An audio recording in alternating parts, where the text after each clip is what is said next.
तो मेरे प्यारे बच्चों, स्वागत है एक और धमाकेदार वीडियो में। आज पढ़ेंगे फिजिक्स के एमसीक्यू, बहुत ही महत्वपूर्ण है एग्जाम की दृष्टि से। तो पहला प्रश्न कहता है, वायु में 1 सेंटीमीटर दूरी पर रखे प्रत्येक 1 माइक्रोकूलाम के 2 धनात्मक बिंदु आवेशों के निकाय की वैद्युत स्थितिज ऊर्जा है 0.9 electron volt, 0.9 joule, 1 joule, 9 joule. तो मेरे प्यारे बच्चों, इसका आंसर हो जाएगा सही हमारा 0.9 जूल। क्या हो जाएगा? 0.9 जूल। अगले प्रश्न की ओर बढ़ते हैं। 1 इलेक्ट्रॉन वोल्ट का मान होता है, 1 इलेक्ट्रॉन वोल्ट का मान होता है। तो मेरे प्यारे बच्चों, 1 इलेक्ट्रॉन वोल्ट का मान होता है 1.6 गुणा 10⁻⁻⁹ जूल। तो मेरे प्यारे बच्चों, ऑप्शन नंबर सी सही हो जाएगा। अगला है, वैद्युत विभव का मात्रक है, वैद्युत विभव का मात्रक है जूल प्रति कूलाम, जूल कूलाम, कूलाम प्रति जूल, न्यूटन प्रति कूलाम। इसका आंसर हो जाएगा मेरे प्यारे बच्चों जूल प्रति कूलाम। फॉर्मूला होता है V बराबर W/Q। अगला प्रश्न है, एक समान वैद्युत क्षेत्र E में रखे वैद्युत द्विध्रुव आघूर्ण P वाले वैद्युत द्विध्रुव को 90 डिग्री से घुमाने में कुल कार्य है Pe/2 2Pe Pe √2Pe। तो कार्य फॉर्मूला होता है बल गुणा विस्थापन। तो हो जाएगा हमारा Pe। ऑप्शन नंबर सी सही हो जाएगा। कौन सा हो जाएगा? ऑप्शन नंबर सी सही हो जाएगा। अगले प्रश्न की ओर बढ़ते हैं। वैद्युत विभव का मात्रक है, वही रिपीट हो गया है, वही रिपीट हो गया है। तो क्या होता है? जूल प्रति कूलाम। क्या होता है? जूल प्रति कूलाम। अगला प्रश्न है, 1 इलेक्ट्रॉन तथा 1 प्रोटॉन दोनों को समान विभवांतर से त्वरित किया जाता है। यदि उनके प्रारंभिक वेग 0 हो तो इन कणों में क्या होगा? गतिज ऊर्जा अधिक होगी, इलेक्ट्रॉन की गतिज ऊर्जा अधिक होगी, प्रोटॉन का वेग अधिक होगा, इलेक्ट्रॉन का संवेग अधिक होगा, या प्रोटॉन का संवेग अधिक होगा। तो मेरे प्यारे बच्चों, इस कंडीशन में प्रोटॉन का संवेग अधिक होगा। क्या होगा? प्रोटॉन का संवेग अधिक होगा। ऑप्शन नंबर डी सही हो जाएगा। अगला प्रश्न है, 2 बिंदु आवेश 8 माइक्रोकूलाम तथा 12 माइक्रोकूलाम एक दूसरे से 10 सेंटीमीटर की दूरी पर वायु में रखे गए हैं। इनके बीच की दूरी 6 सेंटीमीटर परिवर्तित करने के लिए आवश्यक कार्य होगा। तो मेरे प्यारे बच्चों, इसे सॉल्व करने पर हम प्राप्त करेंगे, हमारा आंसर होगा 5.8 जूल। क्या होगा? 5.8 जूल। ऑप्शन नंबर ए सही होगा। E बराबर 0 यानी वैद्युत क्षेत्र बराबर 0 वाले वैद्युत क्षेत्र में V की दूरी R के साथ परिवर्तन होगा। तो मेरे प्यारे बच्चों, क्या होगा? V क्या होता है? नियत रहता है। इस कंडीशन में क्या होता है? V नियत रहता है। ऑप्शन नंबर डी सही हो जाएगा। अगला प्रश्न मेरे प्यारे बच्चों, निम्नलिखित में से कौन वैद्युत विभव का मात्रक नहीं है? क्या वोल्ट, क्या जूल प्रति कूलाम, न्यूटन प्रति कूलाम, या न्यूटन मीटर प्रति कूलाम? तो मेरे प्यारे बच्चों, न्यूटन प्रति कूलाम वैद्युत विभव का मात्रक नहीं होता है। ऑप्शन नंबर सी सही हो जाएगा।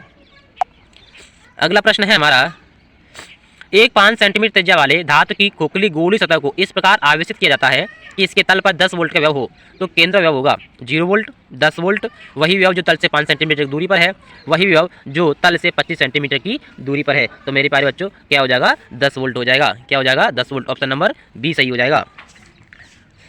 अगला प्रश्न है, विभव प्रवणता राशि है, जो हमारी विभव प्रवणता है क्या है? सदिश राशि है, अदिश राशि है, टेंसर राशि है, या ये सभी है? तो मेरे प्यारे बच्चों, विभव प्रवणता जो है एक सदिश राशि है। ऑप्शन नंबर ए सही हो जाएगा। एक गोलाकार चालक की त्रिज्या 9 मीटर है, इसकी वैद्युत धारिता है 10⁻9 फैरड, 9 × 10⁻9 फैरड, 9 × 10⁻9 फैरड, या 10⁻9 फैरड। तो मेरे प्यारे बच्चों, इसका ऑप्शन नंबर सही हो जाएगा डी। क्या हो जाएगा? Option number D, 10⁻9 farad.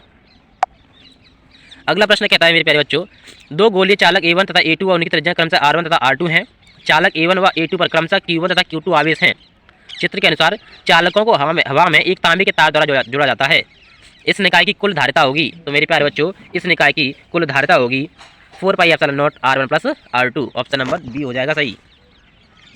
अगला प्रश्न है, एक आवेशित वायु संधारित्र में U ऊर्जा संचित है। एक परावैद्युत की पट्टी जिसका परावैद्युतांक K है को इसमें प्रवेश कराने पर ऊर्जा U हो जाती है। तो U बराबर U0 होगा, U बराबर KU0 होगा, U बराबर K² U0 होगा, या U बराबर U0/K होगा। तो मेरे प्यारे बच्चों, इस कंडीशन में हमारा आंसर हो जाएगा K बराबर होता है U0/U। तो ऑप्शन नंबर डी सही हो जाएगा। अगला प्रश्न है, 100 माइक्रोफैरड धारिता वाले संधारित्र को 10 वोल्ट तक आवेशित करने पर उसमें संचित ऊर्जा होगी। 100 माइक्रोफैरड धारिता 10 वोल्ट तक आवेशित करने पर उसमें संचित ऊर्जा होगी। तो मेरे प्यारे बच्चों, संचित ऊर्जा होगी हमारी 5 × 10⁻³ जूल। ऑप्शन नंबर ए सही हो जाएगा। संलग्न परिपथ में संधारित्र की प्लेट पर आवेश है। तो यहाँ मेरे प्यारे बच्चों, जब सॉल्व करेंगे तो हमारा आंसर निकल कर आएगा 8 माइक्रोकूलाम। क्या आएगा? 8 माइक्रोकूलाम। प्रश्न नंबर अगला है, संलग्न क्षेत्र में प्रदर्शित संधारित्र की तुल्य धारिता A व B के बीच है। A व B के बीच तुल्य धारिता होगी हमारे प्यारे बच्चों। जब इसे सॉल्व करेंगे तो हमारा आंसर आ जाएगा मेरे प्यारे बच्चों 2.5 microfarad. 2.5 microfarad. Option number B सही हो जाएगा। ऑप्शन नंबर बी सही हो जाएगा। अगला प्रश्न मेरे प्यारे बच्चों, 3 बराबर धारिता वाले संधारित्र को पहले समांतर क्रम में तथा बाद में श्रेणी क्रम में जोड़ा जाता है, दोनों दिशाओं में तुल्य धारिताओं का अनुपात होगा। तो मेरे प्यारे बच्चों इस कंडीशन में हमारा अनुपात होगा 9.9:1। क्या होगा? 9:1। प्रश्न नंबर आपके सामने है 19, पढ़ लीजिए ध्यान से।